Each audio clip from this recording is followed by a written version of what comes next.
कुछ बातें ऐसी होती हैं जो कहीं नहीं जाती हैं, सिर्फ सुनी जाती हैं। जो खबर हम आपको दिखाने जा रहे हैं उसमें सुनने के लिए कई मजेदार और कई विस्फोटक बातें हैं। बुधवार को लोकसभा में राहुल गांधी अपने विरोधियों पर खूब बरसे थे। गुरुवार को यानी कि कल नंबर था पीएम मोदी का। मोदी बोले और ऐसा बोले कि उनकी जो बात है वो तीर की तरह सीधे राहुल गांधी और सोनिया गांधी को चुभ गई।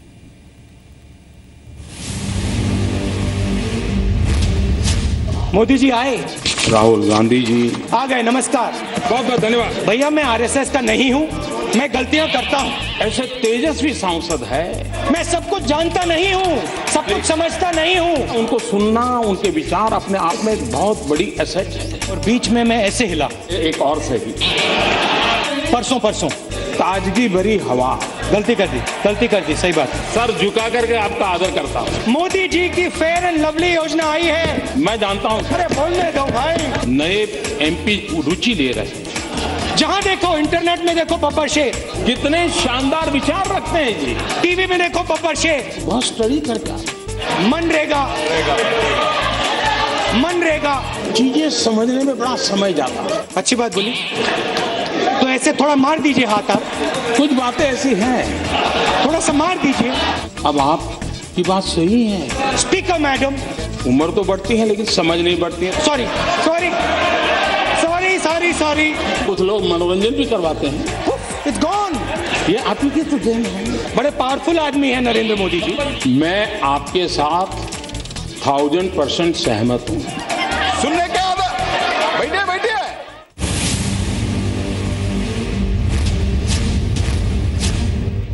जेएनयू में कन्हैया खड़ा होता है, 20 मिनट का भाषण देता है। मैंने भाषण सुना। 20 मिनट में उसने हिंदुस्तान के खिलाफ एक शब्द नहीं कहा। उसको आप अरेस्ट करते हो। सार्वजनिक जीवन में हम सब लोग आंसरेबल हैं। कोई भी व्यक्ति हमें सवाल पूछ सकता है, पूछने का उसका हक है।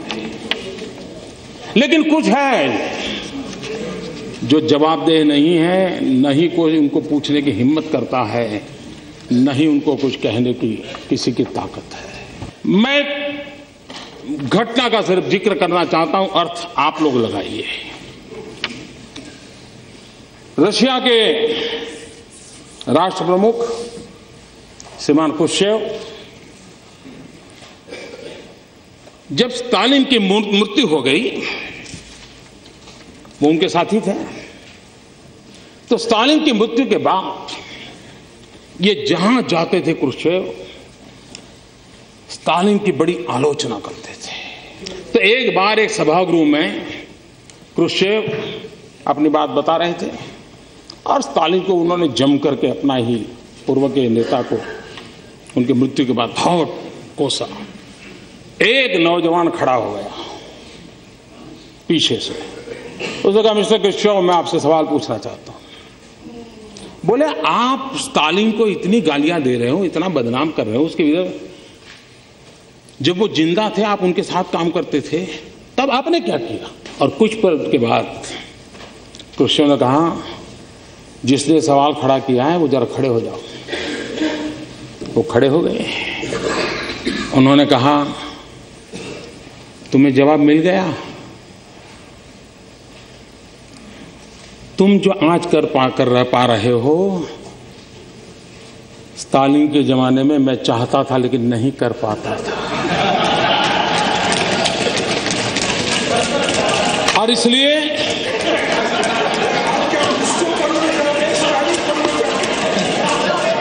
इसको समझने में देर लगेगी, लेकिन इसमें कोई बादाम काम नहीं आएगी। आपको तो शायद थोड़ा समझ आ जाएगा, औरों के लिए मैं नहीं कह सकता।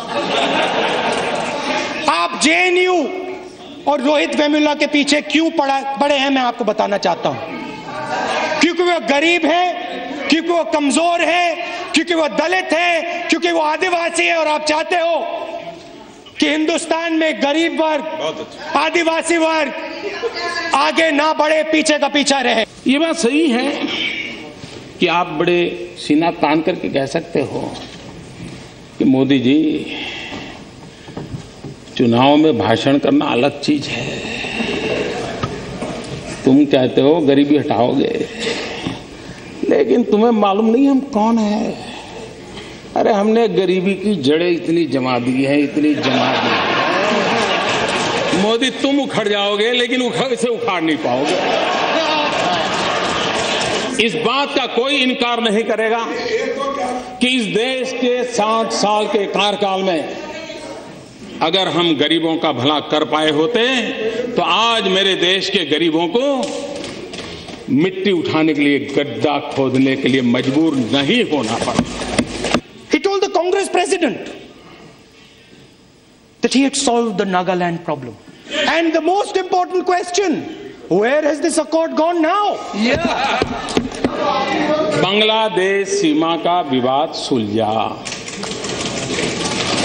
आप कह सकते हैं देखो, हमने अगर हमारे कार्यकाल में कर दिया होता तो मोदी तुम्हारा अचीवमेंट कहां होता है? ये तो तुम्हारे लिए हमने छोड़ के गए थे, आप ही की तो देन है। मेक इन इंडिया का बब्बर शेर तैयार किया, काले रंग का बब्बर शेर, उसके अंदर देखो तो घड़ी जैसा चलता है वो।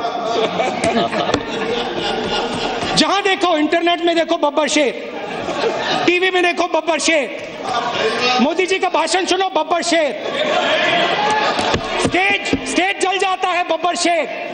मेक इन इंडिया की मजाक उड़ा रहे हैं ना, मेक इन इंडिया की मजाक उड़ा रहे हैं। जाने ऐसा क्यों है कि हम लोग अपने देश की इमेज ऐसे बनाते हैं जैसे हम भीख का कटोरा लेकर के निकले हो,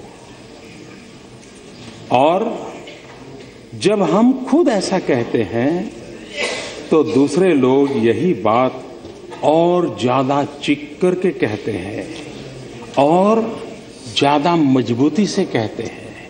ये मैं नहीं कह रहा हूं, श्रीमती इंदिरा गांधी कह रही। Listen to Rajnath Singh ji, listen to Advani ji, listen to Sushma Swaraj ji, listen, वो यहां है नहीं मगर मेरा भाषण सुनेंगे। Listen to your MPs, listen to us across the aisle here, we are not your enemies, we don't hate you. पर उपदेश कुशल बहु तेरे, जे आचर ही ते नर न घनेरे। दूसरों को उपदेश देने की कुशलता वाले तो बहुत सारे लोग हैं, परंतु जो खुद वैसा आचरण करे वैसे लोगों की संख्या बहुत कम है। उपदेश सुनता रहा हूं, सलाह सुनता रहा हूं, आलोचना झेलता रहा हूं, आलोचना से ज्यादा आरोप सह रहा हूं, ये सब चल रहा है। और मुझे क्या हुआ है कि 14 साल के काम काफी कुछ मैं इससे जीना सीख चुका हूं, इससे जीना सीख चुका हूं। हमारे देश के सम्मानीय प्रधानमंत्री डॉक्टर मनमोहन सिंह जी अमेरिका में थे। अमेरिका के राष्ट्रपति के साथ उनका बायलैटरल टॉक होना था। देश के सम्मानीय नेता थे। हिंदुस्तान की कैबिनेट, जिसमें फारूक अब्दुल्ला साहब बैठते थे, एंटनी साहब बैठते थे, शरद पवार साहब बैठते थे, इस देश के गणमान्य वरिष्ठ अनुभवी नेता बैठते थे। उस कैबिनेट ने जो निर्णय किया, उस निर्णय को 27 सितंबर 2013 पत्रकार परिषद में फाड़ दिया गया था। ऑर्डिनेंस को फाड़ दिया गया था। अपनों से बड़ों का मान, सम्मान, आदर, मैं बहुत